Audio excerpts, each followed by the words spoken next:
சாலையை கடக்க ஆலமரத்துக்கடியில் காத்திருந்த தந்தைக்கும் மகளுக்கும் நடந்த பரபரப்பு சம்பவம்.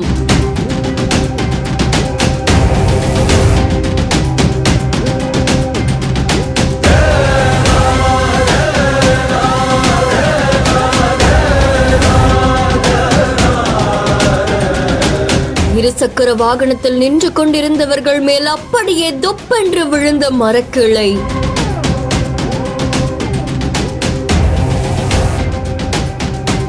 வலியால் அலறி துடித்தவர்களை பதட்டத்துடன் ஓடி வந்து காப்பாற்றிய பொதுமக்கள்.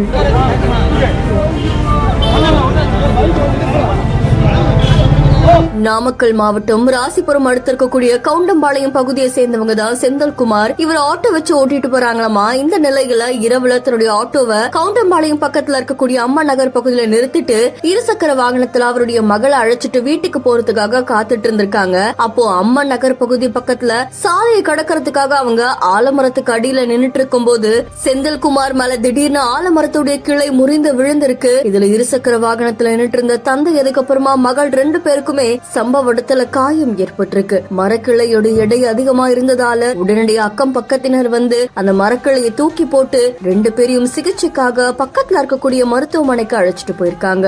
மருத்துவமனைக்கு தூக்கிட்டு போகும்போது அலறி துடித்த தந்தை மகளால பலருமே சோகத்துக்குள்ளாக்கி இருக்காங்க. இதை தொடர்ந்து சம்பவம் தொடர்பா ராசிபுரம் காவல்துறையினர் விசாரணை மேற்கொண்டு வராங்க அப்படின்னு தெரிவிக்கப்பட்டிருக்கு. மேலும் சாலையில பல வருஷங்களா இருக்கக்கூடிய மரங்களை நெடுஞ்சாலைத்துறை அதிகாரிகள் பார்வையிட்டு அதை உடனடியாக அகற்றணும் அப்படின்னு பொதுமக்கள் கோரிக்கை வச்சிருக்காங்க. இந்த செய்தி தொடர்பான உங்களுடைய கருத்துக்களை கமெண்ட்ல சொல்லுங்க. மேலும் செய்திகளுக்கு பிஹேண்ட் ஃபாலோ பண்ணிக்கோங்க.